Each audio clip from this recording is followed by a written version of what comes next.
They told me, son, you're special. You were born to do great things. You know what? They were right.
I am Andrew Ryan, and I'm here to ask you a question.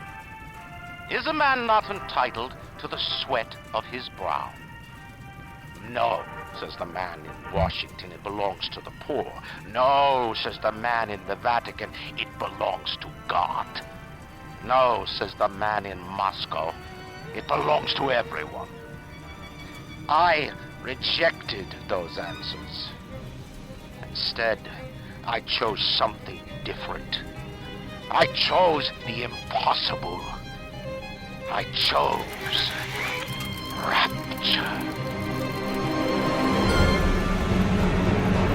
A city where the artist would not fear the censor, where the scientist would not be bound by petty morality, where the great would not be constrained by the small. And with the sweat of your brow, rapture can become your city as well.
wanted someone new.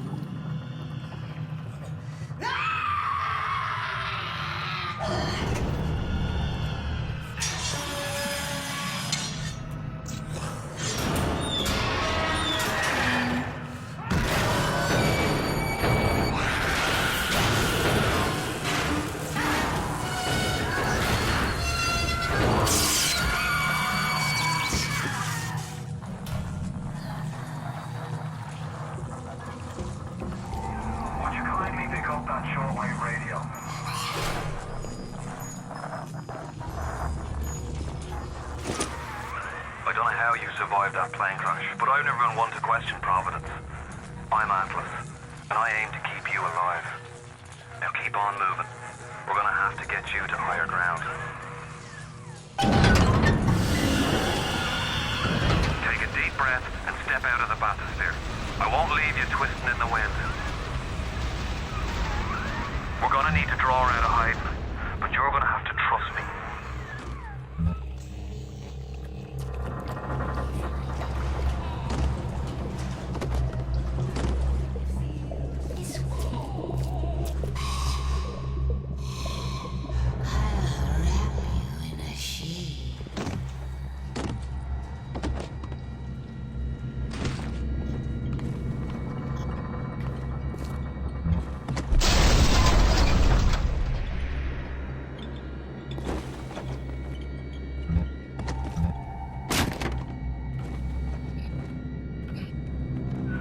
Just a bit further. How do you like that, mister?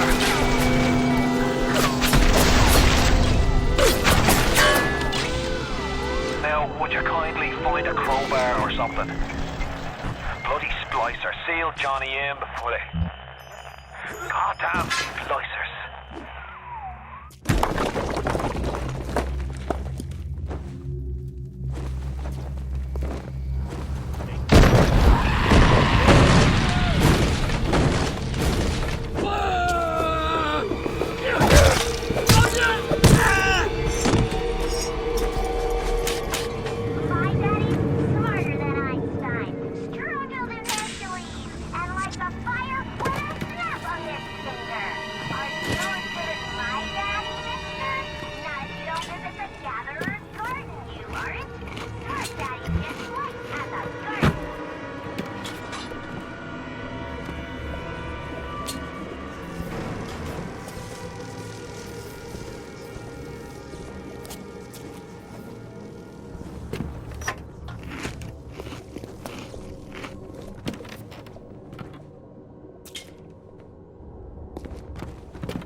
Steady now. Your genetic code is being rewritten. Just hold on and everything will be fine.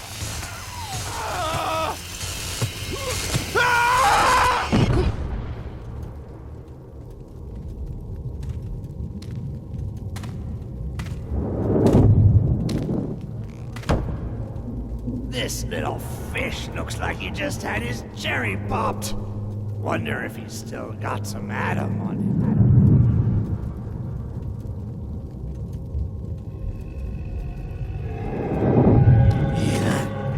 Let's buck. Weak!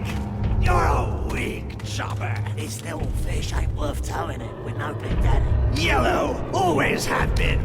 You'll be no better off with a metal daddy, little fish. See you floating, right?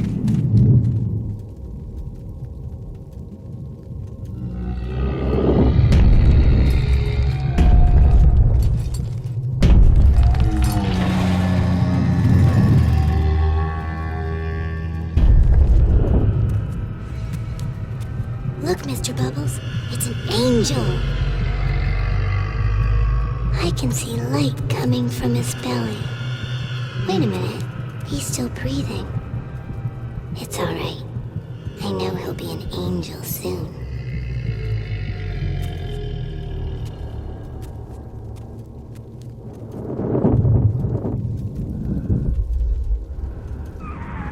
You alright, Boyle?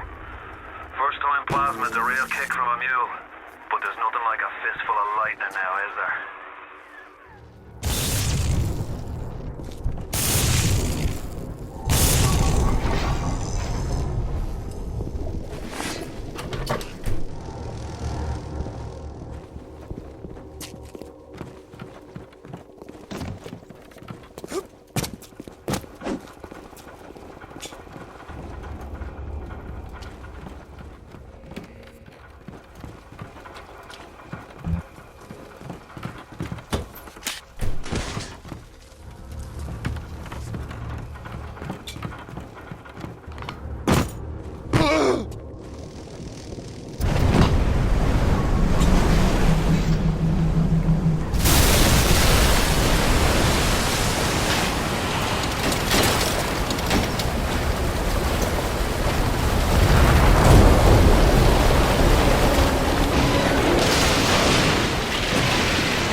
I can control myself! I can!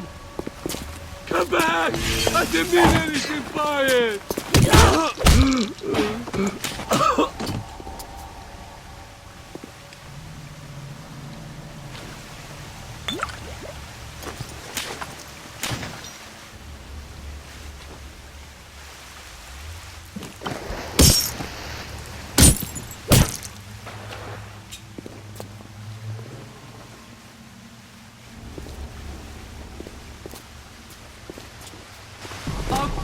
Hun? I didn't mean to... Tell me who I am. I'm sorry. I won't do it again. No, please, don't do that. The whole thing will go. No!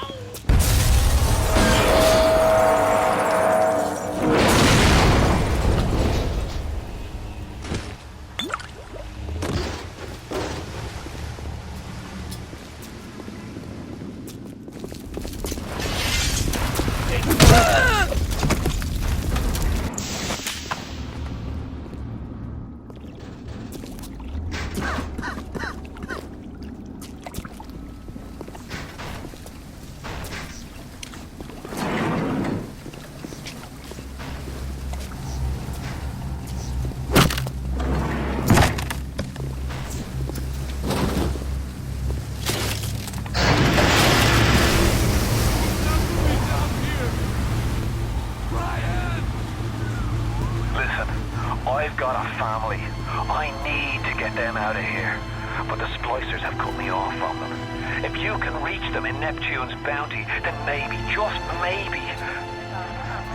I know you must feel like the unluckiest man in the world right now. But you're the only hope I'll ever see my wife and child again. Go to Neptune's bounty. Find my family, please.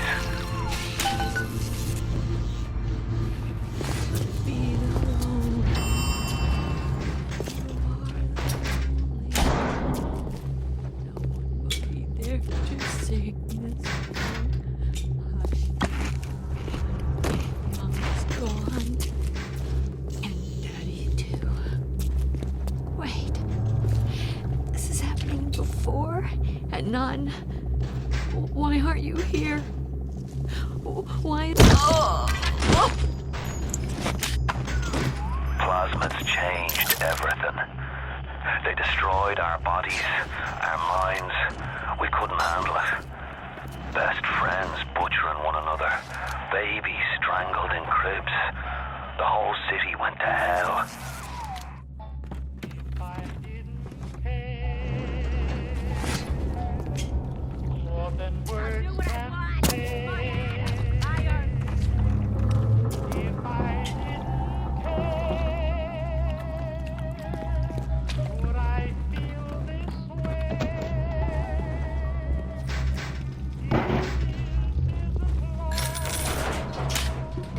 Last time.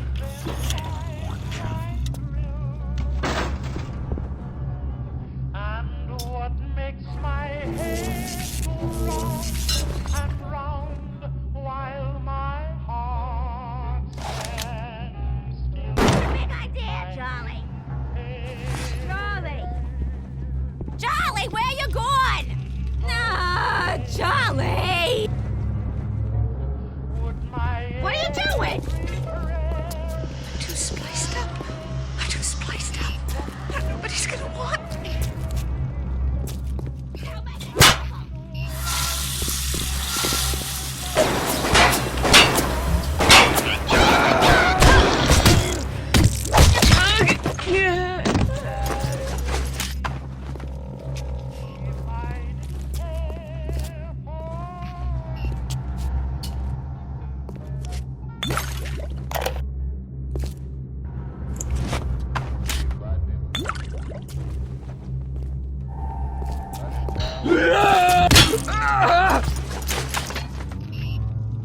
If I didn't, would I feel this? Darling, if this is love, then why do I thrill? And what is it that makes my head go round and round while my heart just stands still so much? I didn't care.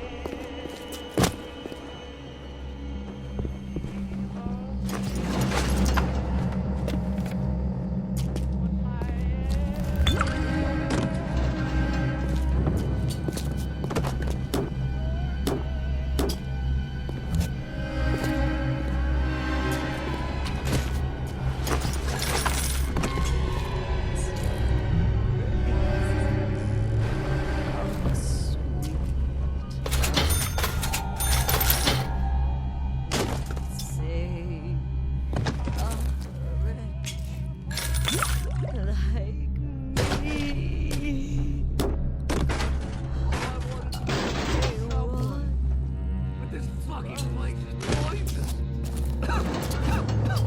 If you spot a splicer in the water, hit him with the electrobolt.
somebody went and turned a sweet baby girl into a monster.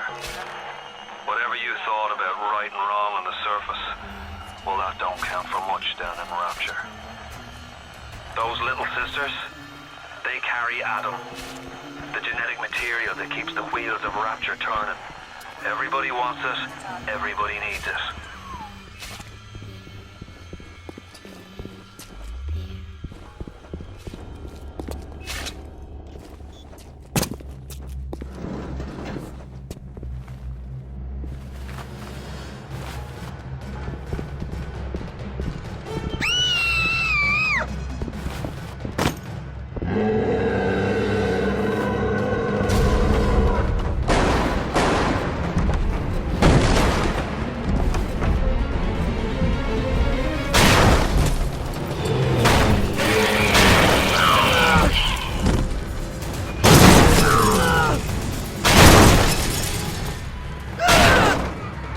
That's the big daddy.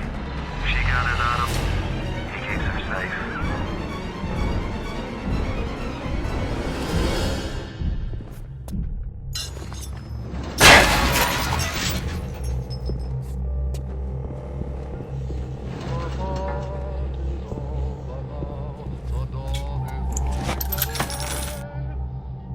Let's creep away from the day and allow me to say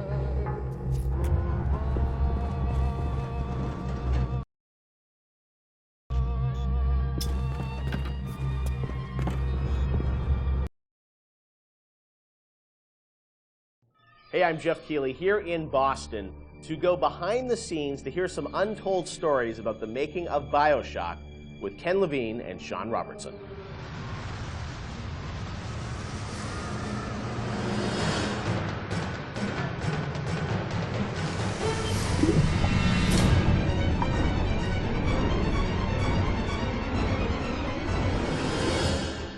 Let's talk a bit about the theme and setting of BioShock, Rapture.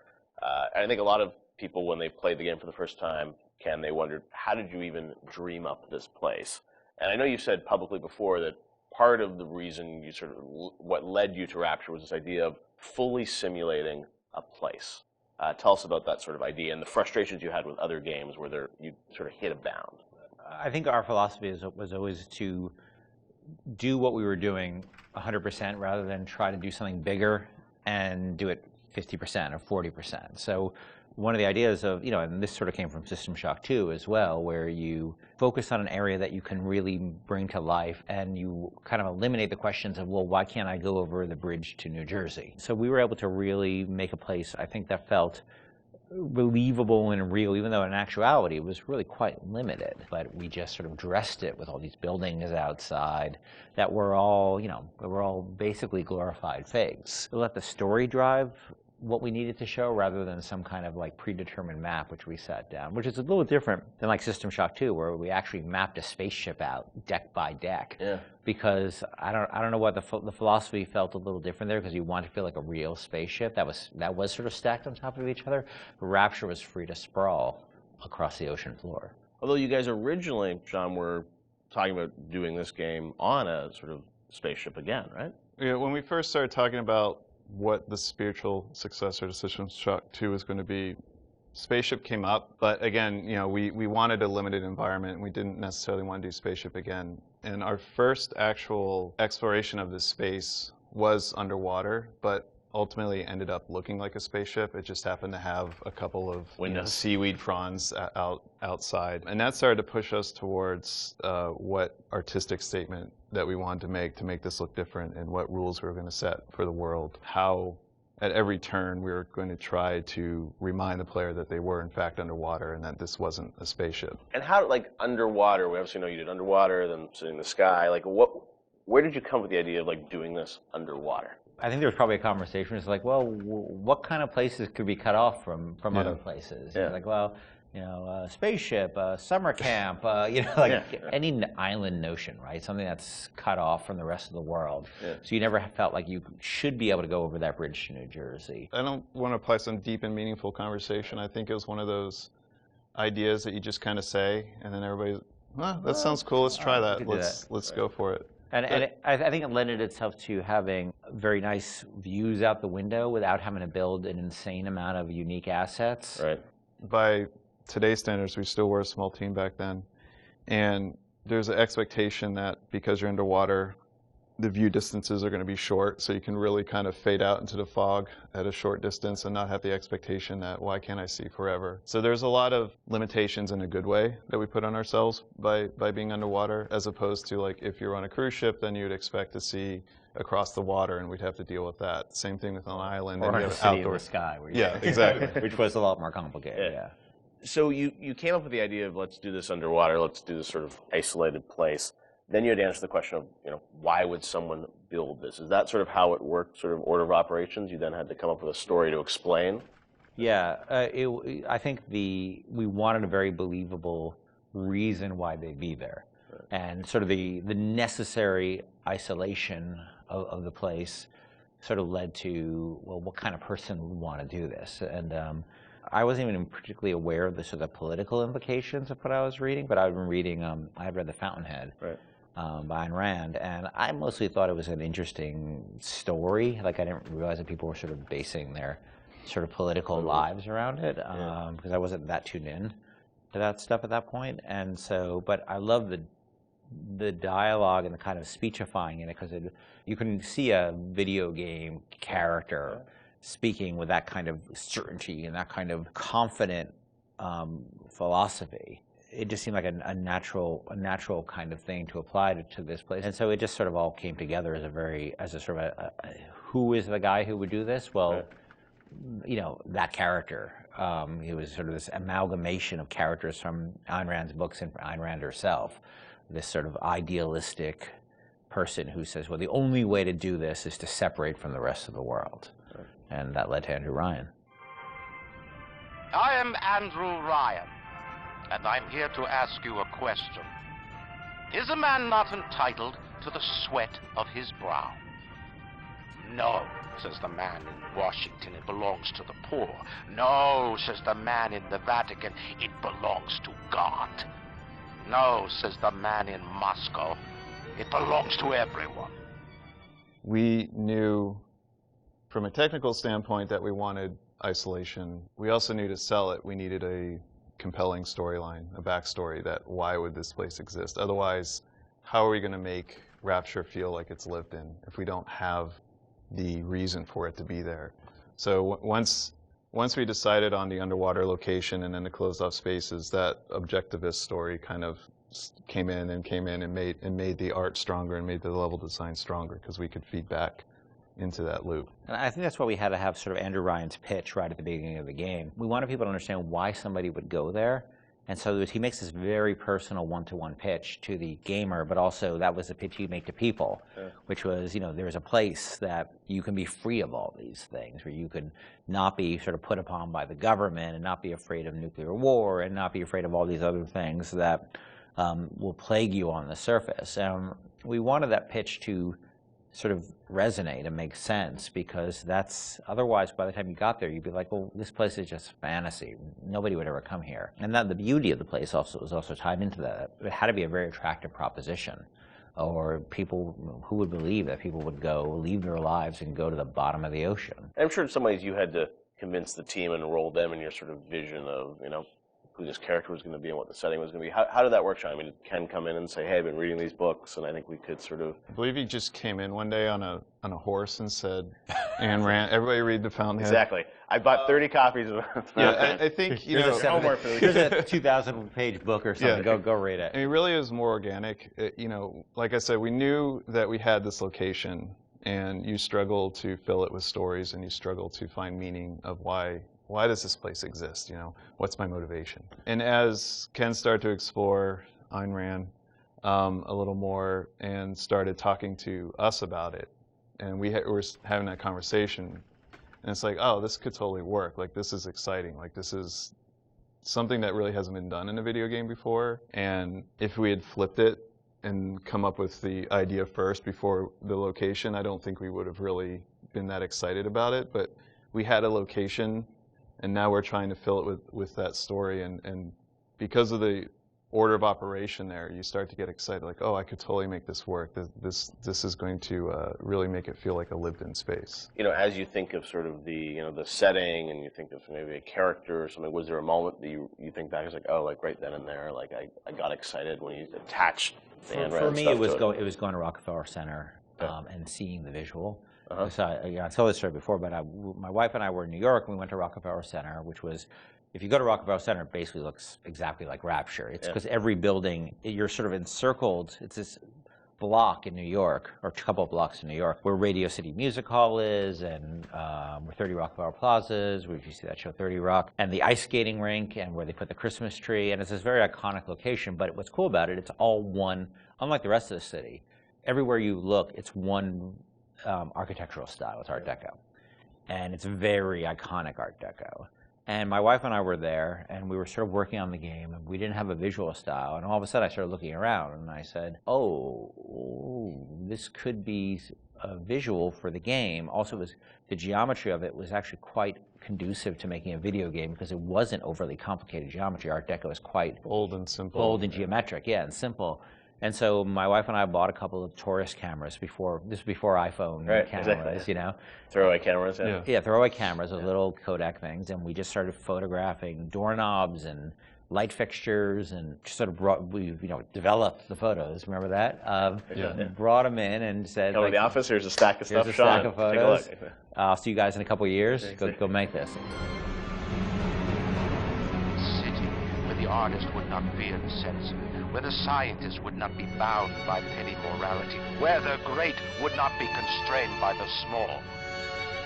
And with the sweat of your brow, Rapture can become your city as well. So you had kind of a theme, you came up with an art style, some of the iconic characters, and then, you really had to build the narrative around it. And you've talked about, a lot of the themes in the game, and, greed, jealousy, sex, violence, all the things that sort of, drive us or what destroy us. And that was something I think that, as you thought about the story of the game, you wanted to, I'm sure, reflect some of those, right? Because I think people love the characters that sort of flawed in a way, and this is a world which is its own little microcosm, but had a lot of tension inside of it. Yeah, I mean, the character of Ryan was sort of, he's basically invisible through most of the game, right? Except for a very small portion. But he's very present because the city is him, right? It's such a representation of him. We never want to cut away to a cutscene where you saw Andrew Ryan, planning and scheming. We wanted him to be very present without actually being present. But once you had Ryan, and once you had his desire to protect this vision of his, you just had to then come up with the characters who'd be arrayed in opposition to him. So we had this character, the Big Daddy, and then eventually the character of Little Sister. And so characters like Tenenbaum came along, like, here's a person who's in opposition to him for this reason. And then you have, for more noble reasons. And then you have a character like Atlas, who's much more cynical opposition. Once we had all those characters arrayed, we're like, well, who are you? And, you ended up being a sort of, a pawn in the middle of all this opposition to Ryan. We just kept sort of homing in on that theme and making sure that you weren't, eventually figuring out that you couldn't just be here by an accident, that you're an integral part of this story, even though you don't know you're an integral part of this story. You think you're just there by happenstance. Look, Mr. Bubbles, it's an angel. I can see light coming from his belly. Wait a minute, he's still breathing. It's all right. I know he'll be an angel soon.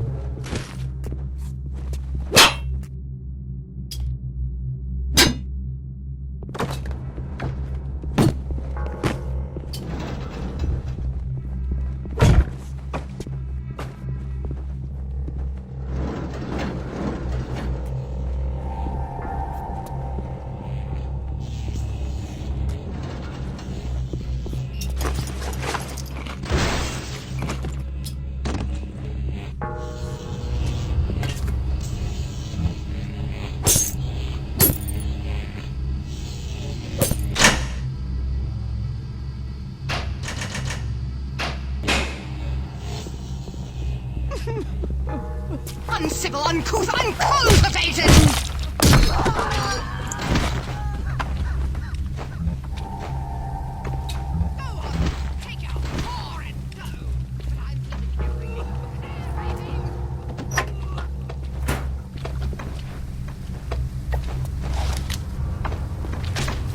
I'm not a bad person!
Security alert is on.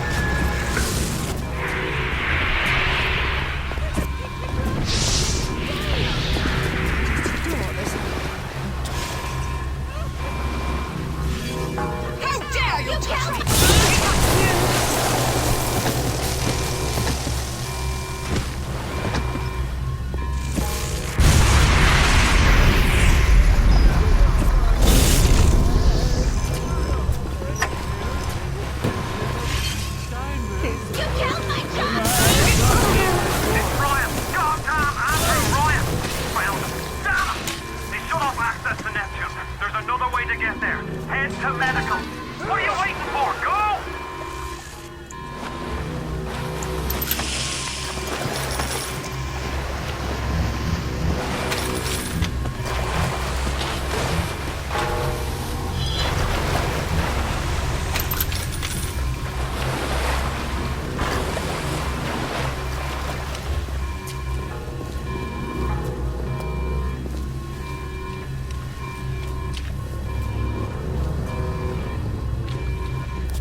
Which one of the bitches sent to you?